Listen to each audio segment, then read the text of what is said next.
दार्जिलिंग और सिक्किम के विलय यानी मर्जर के बारे में हाल फिलहाल में जीजीएम के नेता बिमल गुरंग ने एक रिमार्क दे दिया। अभी जो रिमार्क है वो अचानक से कैसे आया, आज इस वीडियो में हम जानेंगे कि जो ये रिमार्क या स्टेटमेंट दी है बिमल गुरंग ने, इसके पीछे का कारण पॉलिटिक्स है या अब एक्चुअल में जाके उनको जनता के लिए चिंता सताने लगी है। दोस्तों, हाल फिलहाल में जो जीजीएम के नेता हैं बिमल गुरंग, उन्होंने दार्जिलिंग और सिक्किम के मर्जर के लिए एक स्टेटमेंट दे डाली और ये जानते हुए कि स्पेसिफिकली इस स्टेटमेंट पर यानी इस टॉपिक पे ऑलरेडी सिक्किम के सीएम ने पहले ही बता रखा है कि ये जो मर्जर है वो इम्पॉसिबल है और सिक्किम भी ये नहीं चाहता है क्योंकि 371F आर्टिकल के तहत सिक्किम को एक अलग से राइट्स मिले हुए हैं, यानी उनके राइट्स फॉर प्रोटेक्शन और प्रिजर्वेशन उनको ऑलरेडी मिला हुआ है। वो नहीं चाहते कि दार्जिलिंग जो है वो सिक्किम के साथ ऐड हो या मर्ज हो, कि किसी भी तरीके से आइडेंटिटी या उनकी जो सांस्कृतिक या सामाजिक संतुलन है उनको किसी भी तरीके से ठेस पहुंचे। अब जनता को ये समझ में नहीं आ रहा है कि अचानक बिमल गुरंग आ करके दार्जिलिंग और सिक्किम के विषय में इस मर्जर को क्यों लेकर आ रहे हैं। दोस्तों, मैंने बहुत सारे वीडियोस बना रखी है गोरखालैंड मूवमेंट के बारे में, ये कब स्टार्ट हुआ था, किसने स्टार्ट किया था,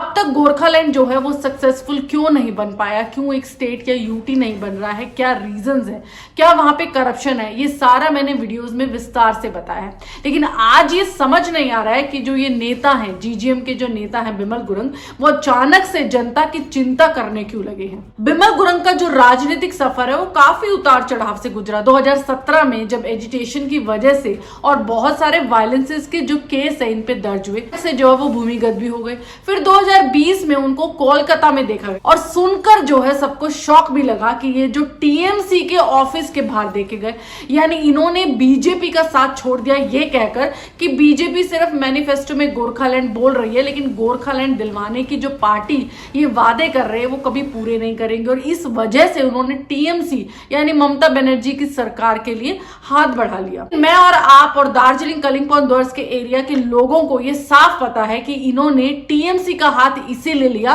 क्योंकि राज्य सरकार के पास पावर है और जितने भी केसेस इनके ऊपर लगे थे उनकी वजह से ये जेल न जाए, कोई भी पुलिस की कार्रवाई ना हो, इसीलिए उन्होंने आनन फानन में उनका हाथ जो है वो पकड़ लिया। जीजीएम पार्टी जब सत्ता में थी तो उस टाइम जीटीए यानी गोरखालैंड टेरिटोरियल एडमिनिस्ट्रेशन का गठन हुआ था केंद्र सरकार को मिलाकर। इस एडमिनिस्ट्रेशन में भी जो है काफी सारे घोटाले और भ्रष्टाचार शामिल हुए थे और उसके भी जो केसेस है इनके ऊपर लगे थे। देखिए, इससे ये तो समझ में आता है कि एकदम से जो जनता की चिंता कर रहे हैं वो आखिर में क्यों है। 2026 में क्योंकि इलेक्शन हो रहे हैं और ये चाहते हैं कि इनका दोबारा से राजनीतिक सफर है वो दोबारा से स्ट्रॉन्ग वे में स्टार्ट हो सके। तो आपसे जनता का एक ही सवाल है, जब जीटीए में इतना सारा भ्रष्टाचार और घोटाला हो रहा था, जब अर्थव्यवस्था दार्जिलिंग की इतनी ऊपर नीचे हो रही थी, दार्जिलिंग जो लोगों का ख्वाब रहा है शुरू से गोरखालैंड, वो अभी तक पूरा नहीं हो पाया है। अभी तक 2020 में जब आपने टीएमसी का हाथ भी पकड़ा था उसके बाद भी 5 साल हो गए हैं, तो इस पार्टी ने कौन सा वादा पूरा कर दिया। आप जरा ये बताते जाइए कि जो ये आपकी अचानक से जनता के प्रति चिंता बढ़ी है उसका रीजन क्या है। क्या हम ये समझ जाए कि पॉलिटिक्स चीज ही ऐसी है, यानी परायों को कब अपना बना ले और अपने को कब दूर कर दे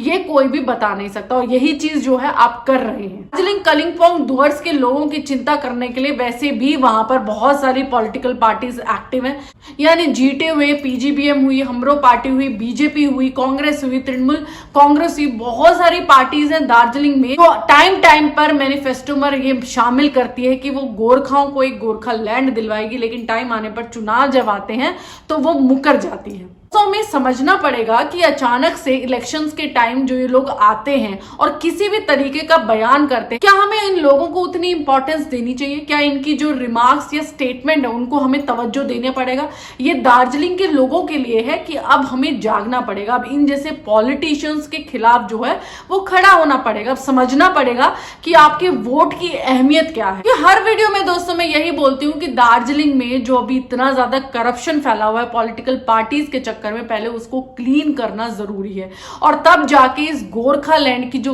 डिमांड है वो पूरी हो सकेगी। तो जो भी लोग मुझे दार्जिलिंग कलिंपोंग और डुवर्स के एरिया से देख रहे हैं, आप प्लीज इस वीडियो में कमेंट करके बताइए कि जो बिमल गुरंग ने अभी अचानक से स्टेटमेंट दी है, आपको क्या लगता है इसके पीछे की सच्चाई क्या है? क्या रियल में वो जनता की चिंता कर रहे हैं या फिर एक राजनीतिक मूव है? और मेरी भी आप लोगों से ये रिक्वेस्ट होगी कि अब जो भी इलेक्शन आए उसमें अपना वोट जो है वो सावधानी पूर्वक दें, ताकि जो पॉलिटिकल पार्टीज का गठन हो रखा है दार्जिलिंग में वो साफ हो सके, उनके जो करप्शन है वो खत्म हो सके और फिर जाके हम गोरखालैंड जो है वो प्राउडली मांग सके। वीडियो अच्छी लगी हो तो प्लीज इसको लाइक करें, जितना हो सके शेयर करें, क्योंकि शेयर करने से ही अवेयरनेस बढ़ेगी। जितने लोग इस कंटेंट के बारे में जानेंगे उतने ही लोग हमारे साथ जुड़ेंगे इस गोरखालैंड मूवमेंट में, क्योंकि दोस्तों सोशल मीडिया में बहुत ज्यादा पावर, अगर हम इकट्ठा होके इस टॉपिक को आगे लेके जाते हैं थ्रू सोशल मीडिया, तो हो सकता है कि नेशनल मीडिया फिर किसी भी तरीके से गवर्नमेंट के कानों में जाए और शायद ये मुद्दा जो है वो शांत हो सके। Thank you for watching.